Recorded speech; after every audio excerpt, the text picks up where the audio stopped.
KS Prasad గారు, షాడోల రాజ్యం చాలా నియోజకవర్గాల్లో ఎమ్మెల్యేల కన్నా షాడో ఎమ్మెల్యేల పెత్తనే పెరిగిపోయిందంట. ఆల్రెడీ అంశాలన్నీ అధిష్టానాలకు తెలిసినప్పటికీ కూడా పాపం వారు కూడా ఏం చేయలేని పరిస్థితి. కొన్ని నియోజకవర్గాల్లో అయితే ఇన్ఛార్జీలు పెట్టాలని చెప్పేసి ఆల్రెడీ టీడీపీ జనసేన అధిష్టానాలు డిసైడ్ అయ్యాయంట. సార్ ఏం చెప్తారు? ఇప్పుడు ఆవు చేలో మేస్తే దూడలు గట్టును మేది కదా సార్, అది మీకు నాకు తెలిసింది. ముఖ్యమంత్రి గారు చంద్రబాబు నాయుడు గారు ఉన్నంత కాలం అనుకున్న దగ్గర లోకేష్ గారు ఎలా చక్రం తిప్పేస్తారు అన్ని శాఖల మీద మనం చూస్తున్నాం. అలాగే పవన్ కళ్యాణ్ గారు కూడా మాక్సిమం ఇష్యూస్ లో హోమ్ మినిస్టర్ అనుకోండి, లేదంటే నాదెళ్ల మనోహర్ గారి ఇష్యూ అనుకోండి, లేదంటే పర్యాటక శాఖ మంత్రి గారి ఇష్యూస్ లో కానీ అందరూ ఎవరు సముచిత స్థాయిని తగ్గట్టుగా వాళ్ళు పని చేస్తూనే ఉన్నారు. విత్ దాన్ని ఏమంటారు, ఇంటర్వ్యూన్ అవుతున్నారు.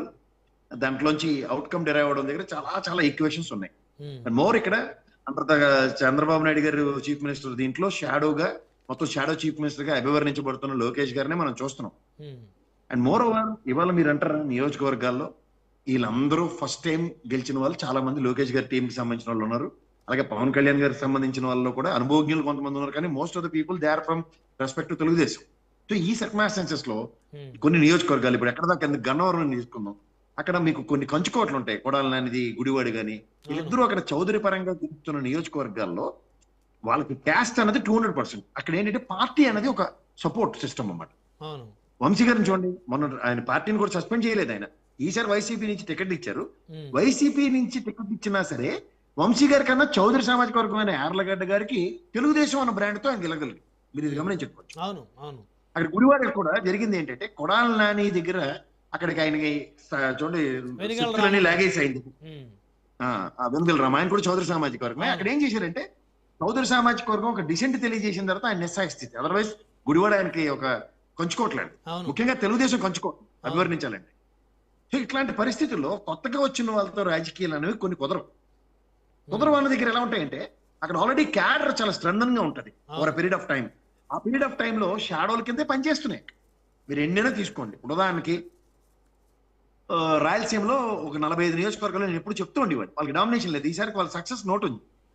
క్యాడర్ కన్నా వేరే పార్టీ నుంచి పారాచూట్ వేసుకొచ్చిన వాళ్ళ కనుక డామినేషన్ స్టార్ట్ అయింది అనుకోండి సార్, ఎగ్జిస్టింగ్ ఎమ్మెల్యేలు ఏం చేయలేదు.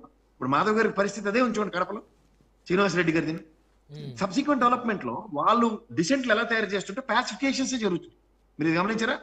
సో ఇక్కడ ఓవరాల్ గా షాడో అన్న దానికి ఇప్పుడు జనసేనకి డిస్క్రిప్షన్స్ కనుక 21 స్థానాల్లో ఉన్నాయని గర్వంగా చెప్పమనండి వాళ్ళని. అక్కడ తెలుగుదేశం డామినేషన్ చాలా భయంకరంగా ఉంది. కానీ అధికారం మాత్రం పేరుకి మాత్రం 21 స్థానాల్లో జనసేన అని చెప్పుకుంటూ ఎవరు డామినేషన్స్ ఎవరు దక్కేది పవన్ కళ్యాణ్ గారికి, అక్కడ ఆలపాటి రాజా గారేమో నాదెళ్ల మనోహర్ గారికి. They are doing indirectly shadow things. But అది అధిష్టానం ఎంతవరకు సమస్యత్వం చేస్తుందో, పాసిఫికేషన్స్ చేస్తున్నాయి అనే దగ్గర ఒక డామినేషన్ ఫ్రంట్ పవన్ కళ్యాణ్ గారికి, నాదెళ్ల మనోహర్ గారికి 1-2 స్టేజర్స్ ఉన్నాయి కాబట్టి సస్టైన్ అవుతున్నాయి. కానీ వాట్ అబౌట్ రిమైనింగ్? సో ఈ రిమైనింగ్ అన్నిట్లో చూస్తే shadows are acting and actively చాలా బ్రహ్మాండంగా పనిచేసుకుంటున్నాయి. అది అట్ ద కాస్ట్ ఆఫ్ తెలుగుదేశమా, at the cost of Janasena అన్న దగ్గర ఇంటర్నల్ పాసిఫికేషన్స్ ప్రతిసారి అధినాయకులే చేయవలసి వస్తుంది.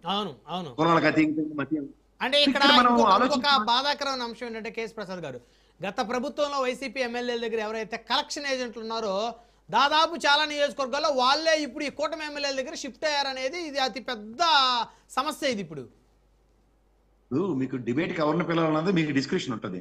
అవును, ప్రసాద్ అడ్డంగా మాట్లాడుతున్న విషయం మీకు తెలుసు. సప్తగిరి ప్రసాద్ గారు, నేను, కిరణ్, మధు మేమందరం బయట చాలా క్లోజ్ ఫ్రెండ్స్.